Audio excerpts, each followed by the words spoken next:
اللہ اکبر اللہ۔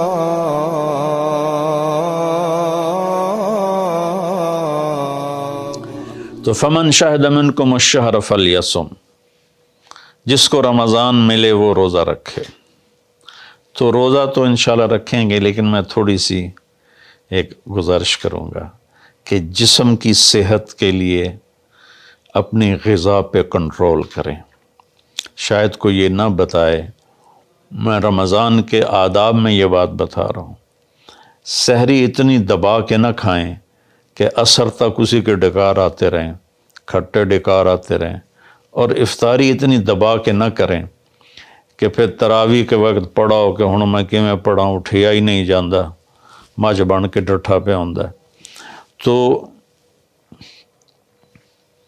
سحری کھائیں اتنی کہ بس عام معمول کا پیٹ بھر جائے، کچھ حصہ خالی ہو، اور آپ کو دوپہر سے بھوک لگنی شروع ہو جائے۔ جب آپ کو دوپہر سے بھوک لگنی شروع ہوگی تو آگے 6-7 گھنٹے کا سفر ہے، اس میں پوری مشین خالی چلے گی، تو جتنے گندے مادے اور فاسد مادے جمع ہوتے ہیں وہ سارے جل جاتے ہیں۔ اچھا، رمضان کے دونوں طرف معنی آتے ہیں، وہ میں بتاتا ہوں، ابھی میں جسمانی بتا رہا ہوں۔ اچھا، ایک اور بھی بڑا خوبصورت رمضان کا معنی ہے۔ اللہ کے نبی نے فرمایا کہ یہ نہ کہا کرو رمضان آ گیا اور رمضان چلا گیا، کہو رمضان کا مہینہ آ گیا، رمضان کا مہینہ چلا گیا، چونکہ رمضان اللہ کا نام ہے، رمضان اللہ کا نام ہے۔ اللہ اس میں اپنے بندوں کے گناہوں کو جلا دیتا ہے، تو اس لیے یہ تفسیر رازی کی روایت بیان کر رہا ہوں، اس کی صحت اور ضعف کے بارے میں مجھے نہیں پتہ۔ تو رمضان کہتے ہیں جلا دینا، جلا دینا یا جل جانا۔ تو جب آپ کا فاقہ 12 بجے سے شروع ہو جائے گا اور 6-6:30 بجے تک چلے گا، تو آپ کے جسم کا ایک ایک خلیہ گرم ہو جائے گا اور اس میں سے بھاپ نکلے گی، اور آپ کے جسم کی گندگی پورے سال کی جو جمع ہے وہ جلنا شروع ہوگی۔ پھر آپ افطاری جب کریں تو سنبھل کے کریں، ٹھنڈا برف سے بھرا ہوا پانی اور روح افزا اور جام شیریں اور دودھ سوڈا، اور اس میں برف کے اتنے بڑے بڑے ڈلے ڈال کے جب آپ پیتے ہیں تو سارے دن کے روزے کا جسمانی فائدہ فوت ہو جاتا ہے، ختم ہو جاتا ہے۔ سنبھل کے پانی پئیں اور روم ٹمپریچر کا پانی پئیں، اس وقت معدہ گرم ہوتا ہے، اس میں ٹھنڈی بلا ڈالنا، اور پھر آپ اس پر دوسرا ظلم یہ کرتے ہیں کہ اتنا ٹھنڈا پینے کے ساتھ گرم گرم سموسے کھاتے ہیں، گرم گرم پکوڑے کھاتے ہیں، اور کئی ماشاءاللہ ساتھ وہ پیس کو بھی ملاتے ہیں، کوئی چانپیں ملاتے ہیں، کوئی پیس ملاتے ہیں۔ یہ افطاری ہوتی ہے اور پھر کھانا اس کے بعد ہوتا ہے۔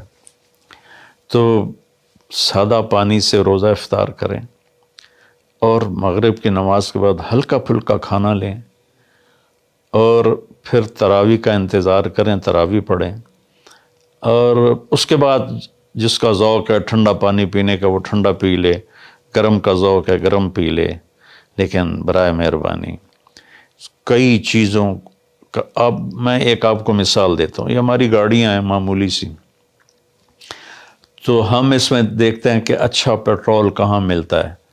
جس پیٹرول پمپ کا پتہ چلے کہ پیٹرول اچھا نہیں، ہم سزوکی والا بھی آگے چلا جاتا ہے کہ ویکھو چنگا پیٹرول کتھوں لبدا ہے، اور جن کے پاس مہنگی گاڑیاں وہ ہائی آکٹین ڈلواتے ہیں، جو پیٹرول کی سب سے اچھی قسم ہوتی ہے۔ تو ہم اپنی ایک چھوٹی سی گاڑی، چند لاکھ یا چند کروڑ کی گاڑی کو اچھا پیٹرول دینے کے لیے کئی کلومیٹر سفر کرتے ہیں کہ وہاں کا پیٹرول پمپ اچھا ہے، اور یہ جو گاڑی ہے جس کی آنکھ کا یہ ابرو کا یہ جو پپوٹے کا بال ہے، یہ اگر گر جائے تو ساری دنیا مل کے نہیں دے سکتی۔ ایک نوخن اگر گر جائے تو پوری دنیا مل کے وہ نوخن نہیں دے سکتی۔ کون چاہتا میں گنجا ہو جاؤں؟ اور ایک بال گرتا ہے تو پوری دنیا کی طاقت مل کر وہ بال واپس نہیں لا سکتی۔ تو اس کو ہم گندی سے گندی چیزیں کھلاتے ہیں، کچوریاں کھا رہے ہوتے ہیں، قتلمے کھا رہے ہوتے ہیں کہ افطاری ہو رہی۔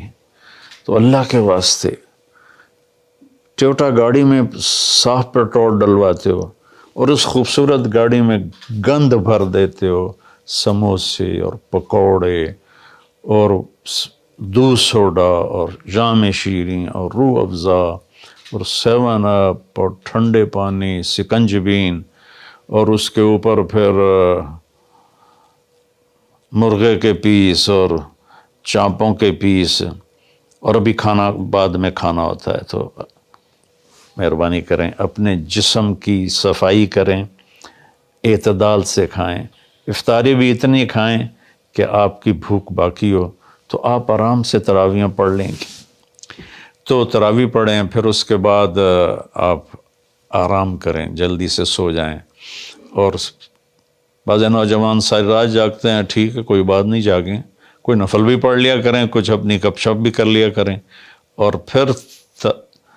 پھر سحری ایسی کھائیں کہ اب اس میں پراٹھے پک رہے ہوتے ہیں اور ہر گھر سے پراٹھوں کی خوشبو آ رہی ہوتی ہے، تو پھر پراٹھوں کا بوجھ اپنے اوپر نہ ڈالیں، سادہ روٹی کھا لیں، سادہ سالن کھا لیں، تو پورے مہینے میں آپ کے پوری باڈی کی اوورالنگ ہو جائے گی۔ یہ تو جسمانی فائدہ ہو گیا۔ روحانی لحاظ سے کیا ہے؟ شہر رمضان، رمضان جل جانا، جلا دینا، رمضان کا مہینہ۔ اس لیے اللہ کے نبی نے کہا، یہ کہا کرو ماہ رمضان آیا اور ماہ رمضان گیا، کیونکہ اللہ آنے جانے سے پاک ہے، تو اللہ کا نام رمضان ہے۔ یہ امام راضی کی روایت ہے۔ تو یہ نہ بھی ہو تو رمضان میں جلنے کا مطلب کیوں ہے؟ اسی مہینے کے ساتھ کیوں ہے کہ ہر روزے کے ساتھ اللہ اس کے گناہ معاف کرتا ہے، اس کے گناہوں کو جلاتا ہے، اس کی بھوک کی آگ میں جلاتا ہے، جلاتا ہے، جلاتا ہے۔ آخری روزے اللہ تعالیٰ کیا کرتے ہیں کہ اس کے سارے گناہوں کو جلا کے راکھ کر دیتے ہیں اور اپنی رحمت۔ اچھا، رمضان کا مطلب بارش بھی ہے، جو سبحان، عربی بھی عجیب زبان ہے۔ رمضان کا مطلب بارش بھی ہے، رمضان کا مطلب اگر رمضا مصدر ہو، رمضا، تو یہ بارش کا مطلب ہے، رمضا ہو تو یہ جلانے کا مطلب ہے۔ سبحان اللہ، کہ رمضان ایسا مہینہ ہے کہ اس میں ایسی رحمت کی بارش ہوتی ہے، سارے گناہ دھل جاتے ہیں۔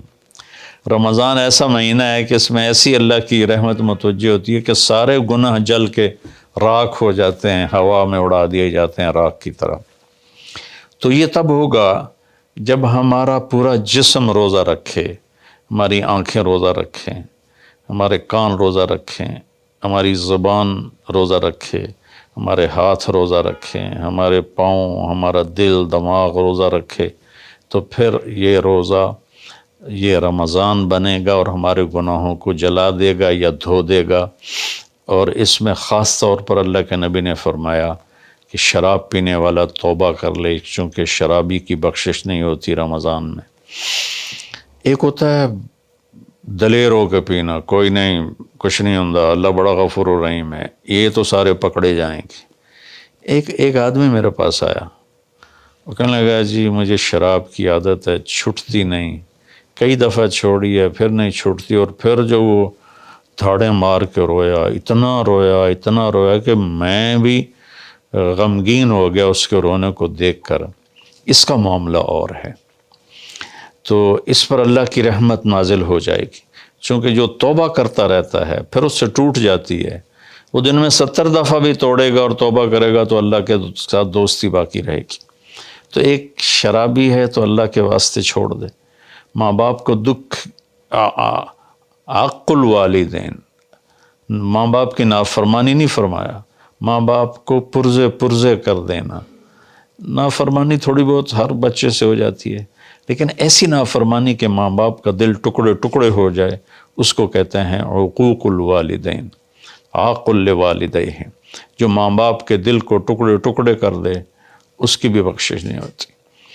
تو مشاحن، جو دل میں کینہ پال کے رکھتا ہو کسی کے لیے، اور بغض رکھتا ہو کسی کے لیے، نفرت رکھتا ہو کسی کے لیے، حسد رکھتا ہو کسی کے لیے، ایک اس دل پر اللہ کی رحمت کی نظر نہیں پڑتی۔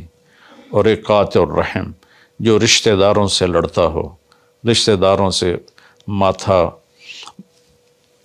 جو مارتا ہو، کبھی سینگ پھنسائے ہیں، کبھی اس کے ساتھ کبھی اس کے ساتھ، خونی رشتوں میں جو غلط سلوک اختیار کرتا ہے، ایک اس کی خاص طور پہ بخشش نہیں ہوتی۔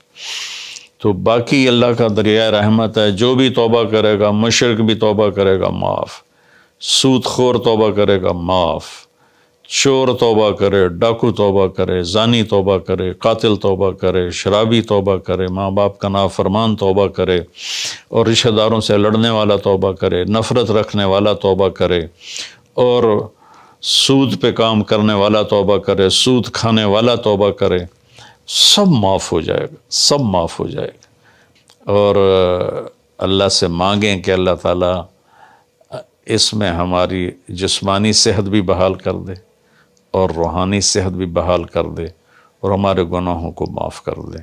السلام علیکم ورحمۃ اللہ وبرکاتہ۔